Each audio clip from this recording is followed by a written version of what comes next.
Welcome back to the Intuition Incubator. Today I have with us Mike Murphy. Mike's journey is a remarkable tale of transformation, rising from a troubled youth to a self made entrepreneur, best selling author, speaker, and philanthropist. With over 30 years of experience, he developed the creation frequency, a revolutionary approach to the law of attraction that combines relaxation techniques and meditation to help people tap into their subconscious power. Mike's businesses have generated millions while supporting those facing illness, addiction, and personal growth. In honor of his late wife, he founded the Love from Margot Foundation, providing essential resources to underinsured women battling cancer. Join us as we explore Mike's insights on achieving your best self through his unique approach. Welcome, Mike. Thank you, Abby. Nice to be here. So nice to have you here. Yeah. So, where to begin? There's lots to talk about. I'm wondering, well, I'm kind of curious about this journey from troubled youth Okay. to wild success. What can you tell us about that? Yeah. So I grew up in an alcoholic home. I have a picture from when I was about 9 months old of sitting on the couch in my parents' home with a bottle of beer between my legs, a cigarette dangling out of my mouth. And my mother had written as a caption, learning young, just like mommy and daddy. So I was programmed to be a drinker, or a smoker, or a drug user, a gambler, a womanizer. And so that was my programming. And at age 14, I just felt like something was wrong at home. My father had grown up with two alcoholic parents.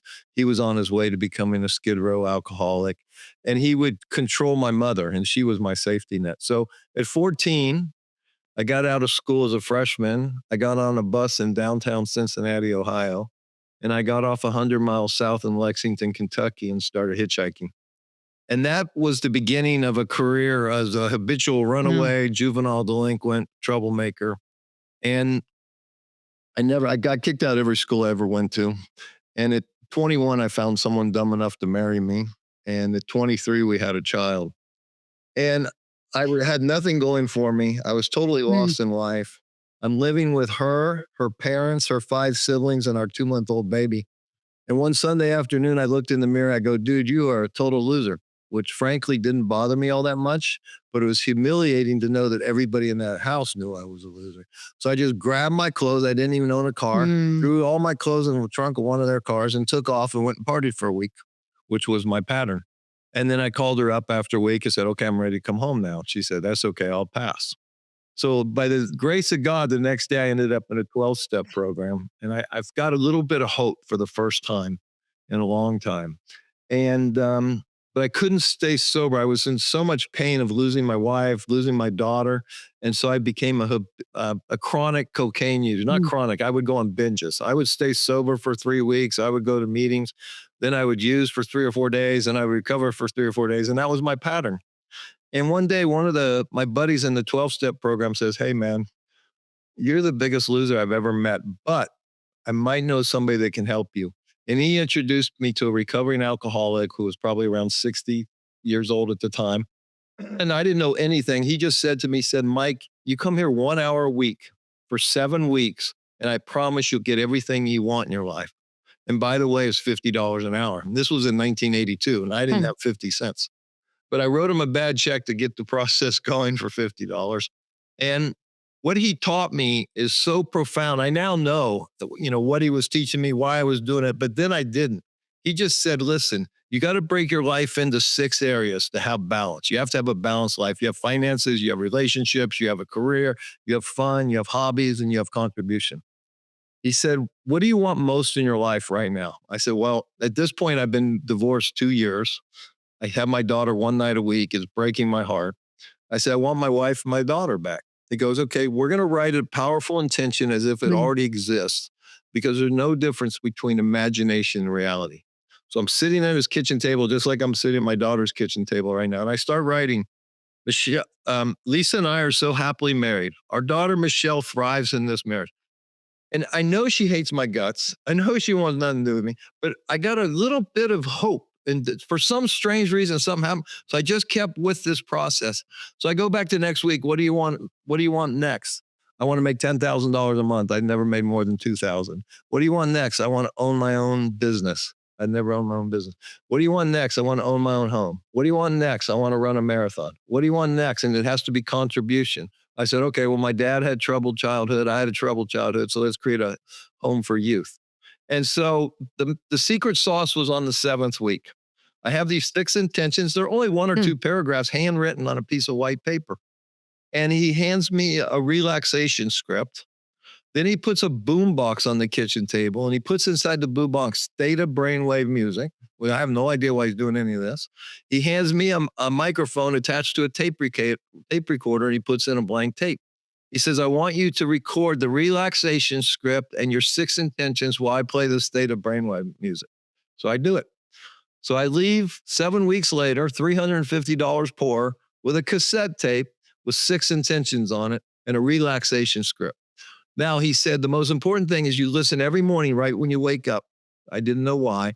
And you listen every night right before you go to sleep. What I understand now is he was putting me into a self-hypnotic trance using theta brainwaves. What are theta brainwaves? That's where we're about in the womb up till about age 7 or 8, we're operating theta brainwaves. We're a sponge. That's how we learn everything. That's why children can learn 2 or 3 different languages if it's given to them early in their life. So, but more importantly, now I'm listening to these six intentions. So I'm reprogramming my subconscious mind. I'm activating my reticulator activating system to stay focused on what I want.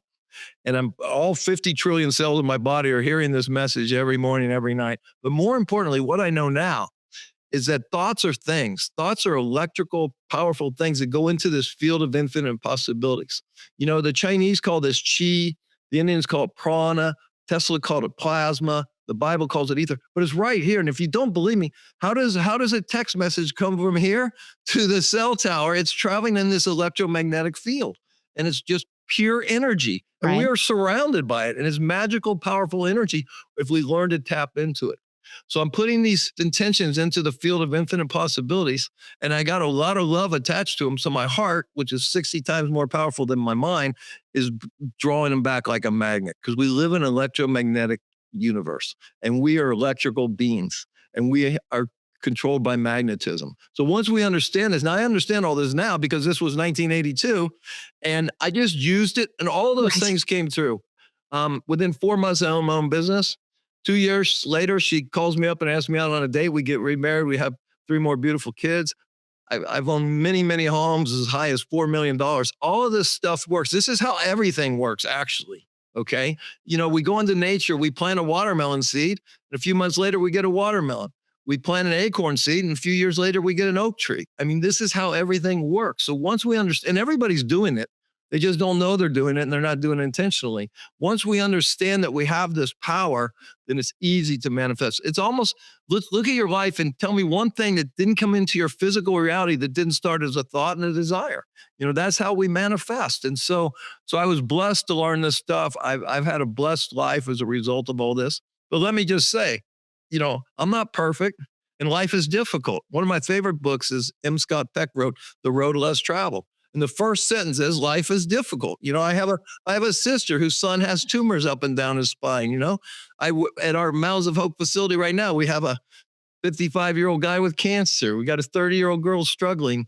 We got another guy struggling with cocaine and other things. So life is tough and we all go through ups and downs and it's really about picking ourselves back up and keeping going forward. Gosh, what a great story. And you know what what I want people to hear, you said this is that, the Mm. heart is much more powerful than the mind. And so for people that are listening to this and maybe you've tried and it's not working or whatever, one trick is to really look at, well, how are you feeling about all of these intentions you're putting out there? Are you feeling fear? Are you feeling insecure? Are you feeling like, oh, I can't do it. It Yeah. works for Mike, but not for me? That is a really important key component of this. But sometimes I think when we learn it when we're young and dumb, and whatever, it honestly can work better, than when you come at it with a head full of knowledge and all of the Yeah, you know, Abby, conditioning, I was right? so desperate, okay, that I would have done anything this Yeah. guy told me, you know? For some reason, and he didn't have a Yeah. nice home. He didn't have nice clothes. He didn't have a nice car. But there was something about what I learned since, because, I wrote the book 30 years later. I would teach this to my employees. And I teach this to my family. But I really didn't really get serious about it until I wrote the book, in first book in 2014. So I wanted to find out who he was. In my first book, Love Unfiltered, I call him the mystery man because I couldn't remember his name or anything. And then when Mm. I wanted to write the creation frequency, I got to figure out who this guy was. I hired a private detective, and they found him. Yeah, and Oh my he had gosh. passed away, but I found his son. It turns out that he was studying Silva mind control, which explains everything to me now. Uh, yeah, I mean that's really Right. the core of Right. Dr. Joe Dispenza's work is Silva mind control. And when we understand all this, then we can become powerful creators. You talked about the heart, and this is what I find with people, and myself at times as well, because we get hurt, right? We get hurt as a child, we get hurt as an adolescent, our first love, blah, blah, blah.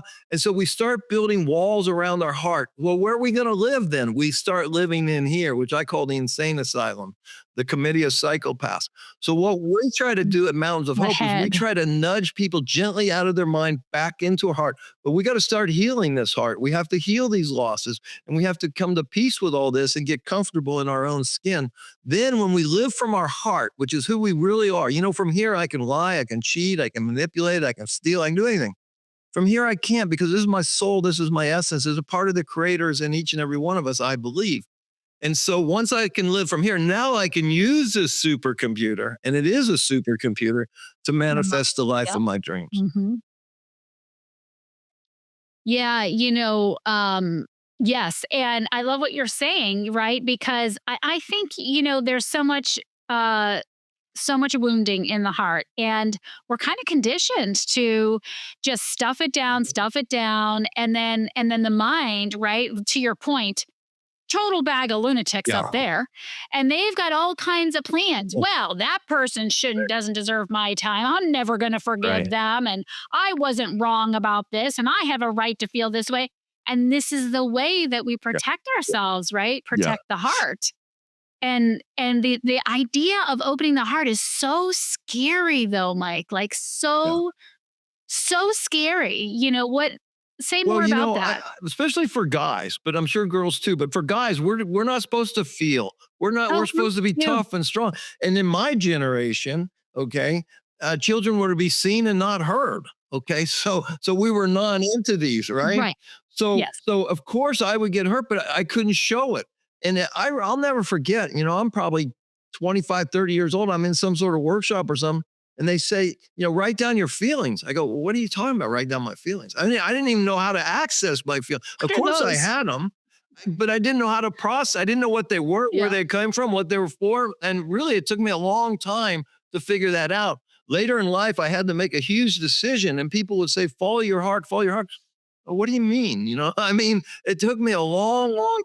You know what it took me? It took me great tragedy and great loss for me to finally break all those walls around my Right. heart, where I was just naked. And God was able to come in and fillet open my heart, take out all the arrogance, self-centeredness, and BS, and replace it with love. That's what it took for me. I don't wish that on anybody, but it takes what it takes. And I will tell you this: I Yeah. just lost my father a couple of years ago. He was 87, and he had shut his heart. My adult life, I knew him. He never opened his heart because he had such a tragic childhood. And it Um, was in that last hour of his death that I was mm, privileged to sit bedside with him, just me and him. And I poured my heart and soul and love into him. And finally, I didn't even know if he was conscious or listening to me, but finally his right eye opened and tears were just flooding down. It was the first time he touched his heart since he was probably 10 or 11, 12 mm, years old. And that's the unfortunate part. I used to really follow Wayne Dyer. I love this guy, right? And he say, we die with our music still in us. But no, we die with our heart closed. But I promise you, you're going to open it, but it might be that last breath. Why wait? Because you're not living, even when it's painful to feel all this, especially in the crazy world we live in today, right? So I get why people want to shut this yeah. down and live up here. But we have to go back into here. This is where, and we have to heal it. That's the other thing. It takes work, it takes courage. That's what I love, the Yeah. people that come to Mountains of Hope. They're taking the step to heal themselves, and the courage, and they want to heal this emotional wound, because almost every physical ailment, if you read like Louise Hay's book, almost every physical manifestation of illness starts with some emotional wound or emotional trauma. And that's becoming proven now with science and Yeah. quantum physics and everything else. So super important. Yeah, and that's so important for people to hear that 80% of disease Yeah. is caused by stress, wounds in the body. Yep. That's really important to hear. I want to bust a myth, not for you or for men, but for women, because we tend to say, "Oh, well, men, it's harder." But you know, this is my my solid belief that in the women's liberation movement in feminism, we were thrust into the work world and told, oh, now you're Right. empowered. And we went into the work world and we tried to behave like Yeah. a man because that's how we would fit in. And women today, particularly, I don't know if it's just my generation. My TEDx was all about this. I think it goes right down to the today's generation. They're so shored up and so afraid of their feelings and so tapped into their, quote, masculinity and so separated from their Yeah. feminine. And, if I talk to so many women who haven't been able to find the love of their life or whatever. So how are you going to find how are you going to get something that you are unwilling to Yes. receive? How tell me how that happens. You want a man to take care of you, but you can take care of yourself. You Right. don't need anybody, which is how we were Yeah. taught to be. That's how I grew up. That was a badge I wore of honor. So that's my Yeah, well soapbox on said there. that. But I wonder if you could yeah, if you could speak to I heard you speak once on a podcast about the death of your wife, your Yeah. Margot. And it was really so profound. And I wonder, and it's interesting because the last several interviews I've had, which haven't gone live yet, but this dancing around this Hmm. idea of death and how afraid everybody is of death and all of these things. And so you're the one that I'm getting to ask the question to. um, can you share what happened in your experience and your belief around death? Because so many people they have a death in their life and they just close up and or they just can't stop emoting and that's it you know and how do you keep your heart open in the face of really having lost the love Yeah. of your life? And I just met a wonderful man like 5 or 6 months ago in Georgia. Spent 4 or 5 days with him. His name is Daniel Brinkley. And he wrote a book called Saved by the Light. In 1975, he was struck by lightning and he was dead for 28 minutes. And he tells the whole story, what happened. And he says because of the Mm, damage from the lightning strike, he's died 3 other times. So 4 times he's gone into another altered consciousness where he's taught what's going on. And what he says, we're powerful, spiritual, mighty beings, and we were here with direction and purpose, and we can never die. And that's what's interesting for me is I wrote a book, maybe it's been finished for 2 years now, called Death, the Greatest Illusion, How You Can Never Die. And I haven't published it yet. I've just been too busy to publish it. And the truth is, we can never die. First of all, I'm not my thoughts. Okay. These things are random and crazy. Okay. I'm not my body. I know I'm made of 50 trillion conscious living cells. And I know below the cells is molecules and then atoms and then particles of atoms and then just pure waves of energy. So where am I? Where do I really exist? So I am 100% confident that I can never die. That my body, I will leave my body. I entered my body and I will leave my body and perhaps do it again. Who knows? But the truth of the matter is, death is just a great illusion. The reality, when you study quantum physics, the intention of this body holding it together is powerful intention, but it's 99.999% space. And that's where we are. We're in that space. And when we can get free of that, for me, I was blessed to be married to this amazing woman. And 9 months into our relationship, I found a golf ball sized tumor in her breast. We were only together for 10 years, and 9 of those, she had to go through this cancer experience. And it was when we first started, we were young and dumb and very trusting of the system, right? I now know I would do things completely different, and I'm sure she would too. But on December 1st, 2010, the doctor said to her, Margot, unfortunately, the cancer spread to the lining of your brain. If you do nothing, you have 6 weeks to live. And if you treat it, you have 6 months to live. So I've never met anybody that loved living, loved Jeez. life as much as her. So every day she fought like hell to have another Uh-huh. day of life. Two brain surgeries, having her lungs drained 3 or 4 times, Wow. just not crazy stuff. And she's only trying to live for 6 months because that's all they gave her, right? But every night she prepared to take that last breath. And we were blessed to meet a powerful man the last week of her life that Mm. really prepared her to take that last breath. So everybody came and said goodbye while she was still alive. Everybody spent private moment with her and they cleared up anything that needed to be cleared up.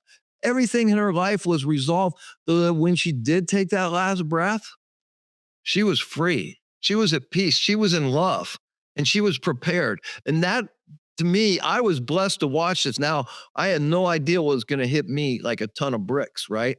Because you always, when you're going through this, you always think you have Yeah. one more day until you don't. So when that day came for me, Yeah. but God has blessed me with so many signs, so many miracles, so many things that I'm 1000% sure what I'm talking about, at least for me, is 100% true. So many weird things have happened that they're unexplainable. And that's how I know that we can never die, that we are timeless, eternal consciousness. How has that understanding worked in your grieving process Well, the grieving process is as you were the grieving your grieving wife? process is one thing. Being free of fear of death is another thing. And when you're free of fear of death, you for Okay. the first time in my life, I'm comfortable in my own skin as a result of that experience. Because I just know that that if you Ah, can that you can never die. And so it's just, I'm getting older, right? And we have these, these things that go on with getting older, but who cares? It doesn't really matter. What matters is we get up every day and we do the best we can. So I have zero fear of death. So I'm comfortable in my own skin. I love my life because of all that. Now the grieving process, that, that and you don't just you don't grieve over death, you grieve over a divorce, you grieve over loss of a job, you grieve over your children being hurt, whatever it is. We're all going through grief at various points of our life. And for me, that was just the hardest thing I ever had to go through. And I had this great teacher that yeah. had left me, but she'd left me this great message. And so that's why I feel I was blessed to be able to get on this path of grief. And the thing what I did, which is unlike me, is I went through initially, I didn't self-medicate myself. I would cry 100 times a day. And I mean crying from like your belly, right? Mm. Just like unbelievable tears, right? Yeah. But there's healing in those tears. So and people are struggling right now. The people have gone through the pandemic, they've lost loved ones, they might have long COVID or whatever. We're all going through a process, right? But just realize that one, you can never die, and two, you're much stronger than you realize. What I see in people today is they get stuck with a story and they just keep telling them this story. And so they become a victim. Well, the truth is, either all of us are victims or none of us are victims. So pick your poison. But the truth of the matter is, we're powerful creators. And we have this, we're connected to the creator of all, source, God, whatever you want to call this. Okay. We are connected to that. When you understand quantum physics, we're in this matrix, this field, we're all connected. They say if a butterfly flaps its wing in South America, I'm going to feel it here in California. There's just one source of energy, and energy can never be created nor destroyed. And so we're all tied into that. And so I just think we have to realize that, you know, the world is really going kind of weird right now, right? So, but there's 8 billion of us. And if 4 billion of us would just lift up one person less fortunate than us, this whole paradigm would shift. And we would Mm. realize that we're one and we're unified and we have integrity and we're here to serve and love one another. That's where my hope is through all this destruction, Mm. all these institutions, all this thing is being revealed and destroyed, and we're going to usher in a new consciousness of heaven back on the earth. That's my purpose and my goal. That's why I work hard at what I'm doing at Mountains of Hope, is so that we can just have a little trickle effect in the world. Someone comes there, they learn to heal themselves, they go home, and it's just a little ripple. That's what I'm looking for. Yeah, yeah, I love that, right? Because people get very worked up about having to do something big or whatever. Just one person, lift up one person. And what if you lifted up a person who was on the other side Yes. of your beliefs? What if that's the person in need that you reached out to and And realized and you're how and just how beautiful this is humans? that. I have to tell you my favorite story real quickly. So there's a young man walking along the beach, Yeah. and there's an older man about 50 yards above him on the bluff. And every 10 or 15 feet, this kid bends over, picks something up, and throws it into the ocean. And as they're walking, they're going to converge at some point. And then man gets there and he sees what the kid's doing. The beach is flooded with starfish that have been walked ashore. And the old man goes to the kid, "What are you doing?" He goes, "Well, I'm picking these starfish up as I walk on the beach. I throw them back in the ocean." He goes, "Well, there's thousands of them. You can never make a difference." He bends over, picks up a starfish, throws it in the ocean. He says, "I just made a difference for that one." And that's all we can do. You know, whoever shows up in our life that needs a lift or suffering, just lend a helping hand. And that's all we can do. And that's what we're here for. And by doing that, and I don't do it to get blessed, but you get blessed beyond your wildest imagination. You know, the Bible talks about it. It's just the way the world works. You can't outgive God. The more you give, the more you're blessed. And it just works. It's a universal law, you know, in the unseen world. It's also one of the greatest ways to get out of a moment of stress. Like if you're feeling worked up, uh, who can I be of service to right now? Whatever it is, can I help this lady cross the street? Can I put all of my attention on the next phone call that I have to make? Can I be nice to the customer? Can I, put myself in the shoes of the customer service person? Put your brain on being of service to someone else. You can no Amen. longer think about That's the secret. yourself. Yeah. I love that. Yeah. So tell me, gosh, it's been such a long and winding road. I want to hear how intuition has played its role in all of Yeah. these You know, things. I feel somewhat gifted in that area. I don't mean don't make mistakes and do stupid things, but you know, I've at 5 or 6 years old, I just knew that there was a lot more going on here than what they were telling me, right?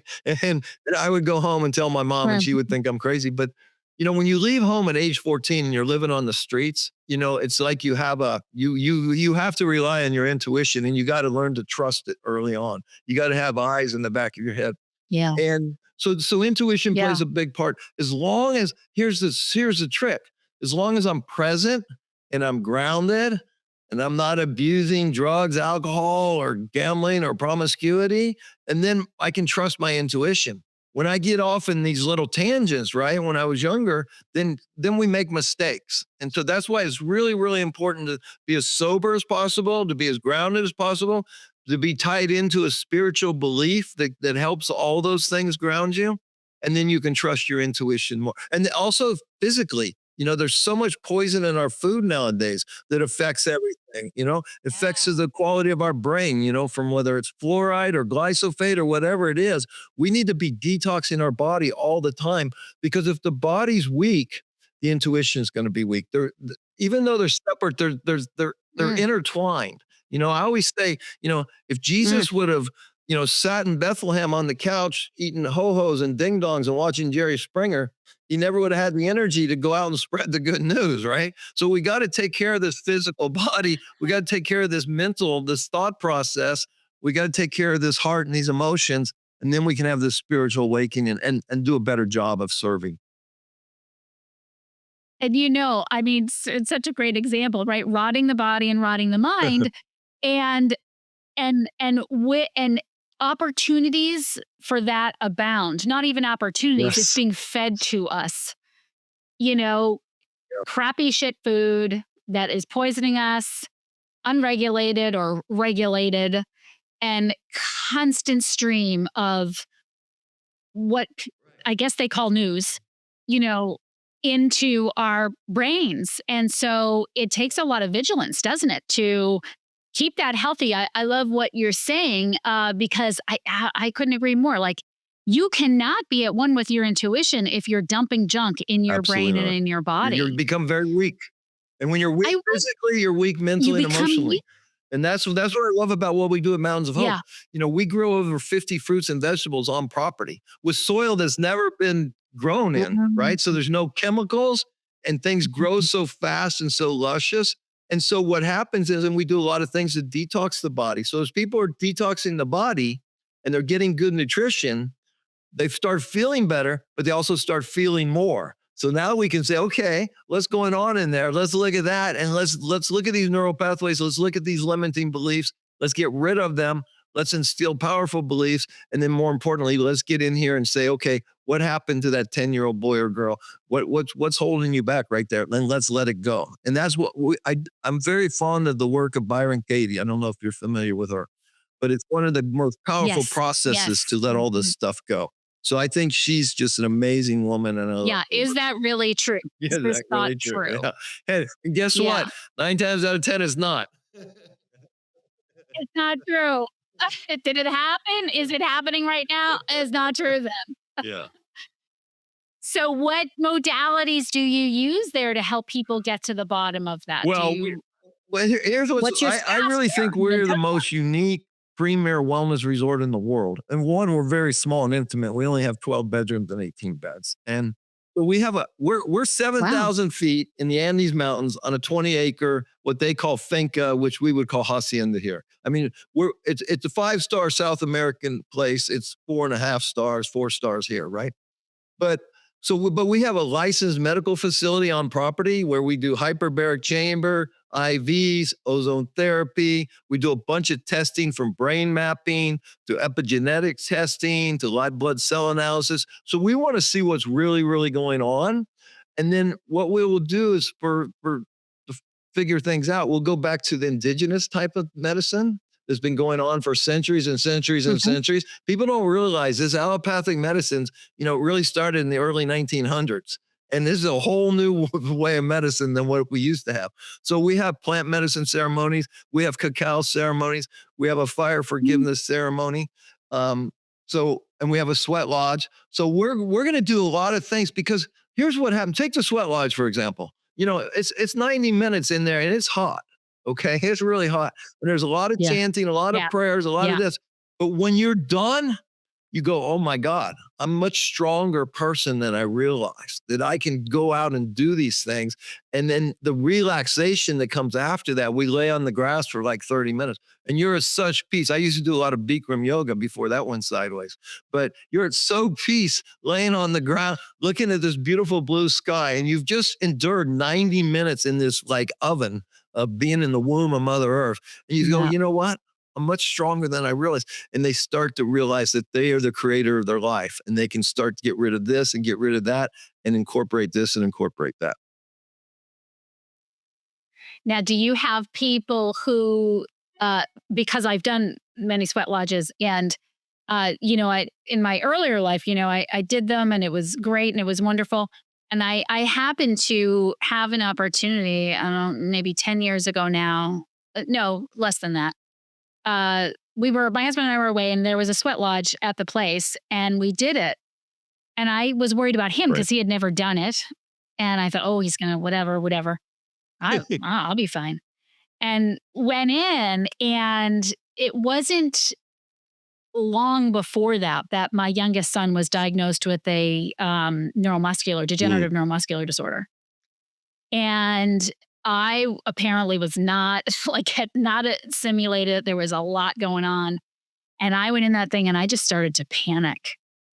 And I just had to get out. I just had to get out. And it was a great release. It was an impetus for a huge release. I'm like, wow. But does that ever happen? Do people get in there and they're just like, too much, like I'm gonna I'm freak? sure it's happened.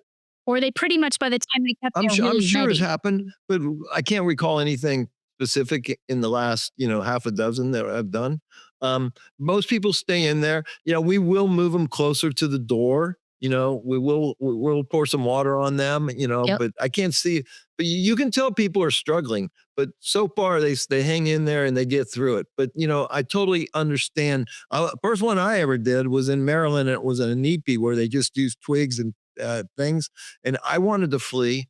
But that was the beauty of it. I wanted to flee, and I stayed, and so I became a little bit And you stronger. didn't. That's the Yeah. biggest takeaway I think for people, and the prayers and the Yeah, chanting. for sure. For sure. We're bringing in another energy. We're bringing in a very powerful spiritual energy. Those ceremonies been going on for hundreds, if not thousands of years. So, and that's how they used to heal, that you sweat the toxins out, you sweat stuff out of you. And you also you find a strength. That's the best way I can say it for me. Yeah. Yeah, and that strength, I think, can also it is so related to intuition, If you you think know? the sweat lodge is a challenge, the ayahuasca is a much bigger challenge, because Done that too. Huh. because you're saying, "Hey, I'm going to drink this stuff, and I know I'm giving up control." And that's why men have the hardest problem is giving up control, right? So if I get guys, friends that are control freaks, Yeah. they'll come down and they can't do it. They can't give up that control. you know? Yeah, I've seen that, right? Because they right, and there's all kinds of excuse. "Oh, well, no, it's I got this, and I got a thing, and Right, I da-da, this" no, no, right, it's right, control. You don't wanna let right. go of control. So I really respect Yeah. people that do Yeah. that. That takes a lot of courage. Yeah. Yeah, all of these things that, of letting go of control, right? It's such a great point because how can you be in your intuitive knowing if you're trying to control everything? It doesn't mix. It's an absolute direct block. And I think that's when we go and we make these decisions and in hindsight you say, I knew. I knew, I shouldn't have done that, right? And it was because you're trying to control everything. And so you weren't tapped in. There was no Yeah. signal There's there. a great I book I read like wonder, 12 years ago that really changed my life called The Surrender Experiment. And here was this guy, he just wanted to go into the Everglades and meditate. oh, by Michael Singer. Yeah. And he says, I'm just going to say yes, to Yeah, oh, whatever shows fabulous. up and comes along. And that's kind of how I see my life now. I just jump into the river of life and see where it flows. I create intentions of what I want to create, but I'm totally flexible because I know I'm co creating with the creator of all. So, like Mountains of Hope, for example, it started out, 6, 7 years ago, it was going to be like this. Now it's completely different than whatever I imagined because I kept saying yes and going with the Uh-huh. flow and I'm just a conduit. It's being created from here through me and it's there. I'm just a conduit for this thing. And so that's a Yeah. powerful way to create. And you don't get all tied up in knots, you know? Well, and the Surrender Experiment is a great book to reference because everything didn't go fantastic. I when I recommend that book to people, I'm like, no, read it to the end. Like read the whole end and watch how he walks through what happened in his life. He lives just about three Okay. hours from here. I've been up to his temple. Um, but yeah, it's because I think that's the other thing, right? Because people want to say, well, but it didn't go my way. I tried it your way. I tried doing this, thing, and it didn't work out. Well, I mean, there's a 3D experience, right? Like, I'm sure that in your journey, some things happened that even after you know, this whole era in the last 10 years, I'm sure there were Oh, times where things were oh. tough. And what you I know? what I say to that, Abby, is I tell people, listen, I've quit this project 100 times. I get frustrated, I quit. But you know what? I never gave up. There's a big difference there. Okay. So we'll get it. Yeah. I remember working with this one woman that wanted to manifest the love relationship of her life. Right. So we do the thing, we write the intention, we have an app where they can record their intentions. And she listens for a week and goes, oh, that didn't work. I mean, you plant a seed in the ground, you don't get the vegetable or the fruit right away. You got to be a little patient, and most people stop three Yeah. feet from goal. So we just got to stay with it because there's no doubt this is how everything works, but we just got to believe it and have faith. Which is tough, I think, because of our conditioning, right? Like even many people who intellectually buy into all of it, there's still all this stuff happening underneath, that says, but really, Well, I don't because know. you and me grew It's up in the microwave generation, right? We just pop the food in the yes, microwave. But now, yes, guess what? I don't even have to get off my butt. I just get my phone and DoorDash is on my food's on my doorstep. Okay. So everybody wants something now, now, exactly. now, now, now. And that's not the way the world is supposed to work. I remember when we had to get up off the couch to turn the channel on the television. My kids are like, "You So had you're to dating what? yourself. Are You're you dating kidding?" both of us now. I know, I know. I get angry. I'm like, "Why is this clicker working anymore?" Like I'm addicted to it. Um, so Tell us about when you first decided to start Mountains of Hope. Do you remember, like, Oh yeah. what that decision was Yeah. like when you first started? So after Margot passed away, 2011, um, almost immediately, a friend called me up and said, "Hey, my sister-in-law is moving from Wyoming to San Francisco Bay Area. She has stage 4 breast cancer, 38 years old, the same age that Margot was when she passed. Only difference Oh, was wow. she was African Wow. American. She didn't have a husband. She didn't have the greatest insurance. She didn't have extra resources, and she had 3 children. And so I said, "Sure." I mean, I had Wow. nothing. For 6 months, I've been nothing but a caretaker. So I had all this time on my hands. So I took her to Margot's most recent oncologist, and he ordered some tests. And so I had time, so I went with her. So probably 4 or 5 different hospital visits for surgeries or testing this or that. And what I noticed was that they would talk down to her or talk over her head. She didn't get the same treatment that we had received, right? And it bothered me, but I just Wow. observed it and Yeah. I couldn't say anything and I just let it go. We get back to Margot's last oncologist, and he says, "Amanda, the best protocol to extend your life are 3 chemotherapies simultaneously. Unfortunately, your insurance can only give you one, so that will only pay for one. That's all I can give you." Oh my god. That blew my mind. I didn't know the world was like that. I swear to you. I just said, "Here's my credit card. You give her whatever Yeah. she needs." And that was the seed that became the Love for Margot Foundation.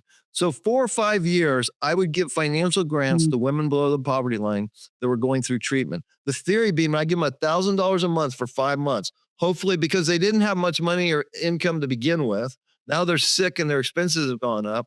And I just wanted to be a little band-aid and get them back on their feet, right? But they had to meet with me every month. So I got to know the stories intimately, and the stories would blow your mind. And I got to see what would happen. And unfortunately, most of the time they would get sicker and sicker, and many of them would die. So I go, man, I'm just throwing money away here. And a lot of them would talk to me, say, Mike, I would prefer to go natural, but my insurance will only pay for this. This is all I have.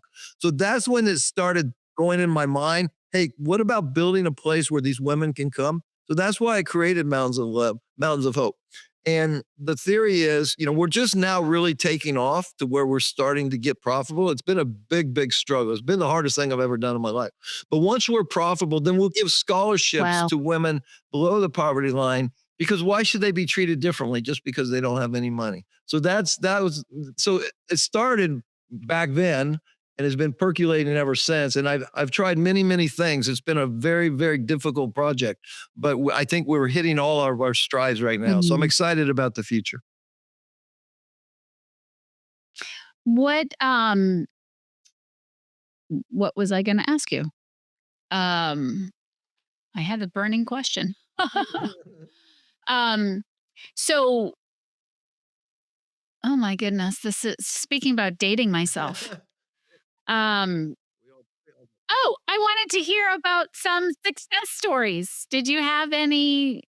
Tell us about with, some success with the stories Love that for you've had Margot there. Foundation. Yeah, Mountains Well, of so Hope. Yeah.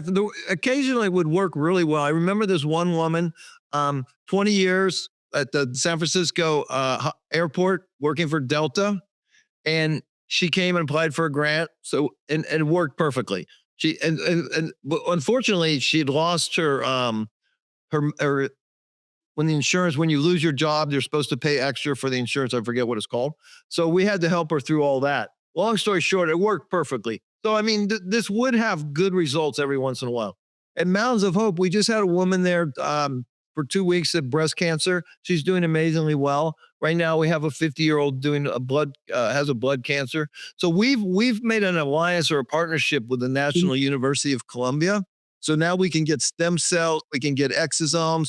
They also have these natural killer cells where we take Yeah. our guest's blood, we give it to the university, and they grow more T cells or natural killer cells that we can put back into the body. We do a lot with alcohol or drug problems. People that need to get the truth of the matter is Um, it's our environment that makes us sick. And so if we think we're going to get well without yeah. changing our environment or what we do or what we say or think, then we're wrong. So that's the beautiful thing of coming to Mountains of Hope. The, the mountains are so beautiful. This piece of property, you could always come there as my guest. And you have to see this place. You have to feel this place. Mhm. It's so Careful, I'm you gonna you show you up. call me up and we'll hook you up.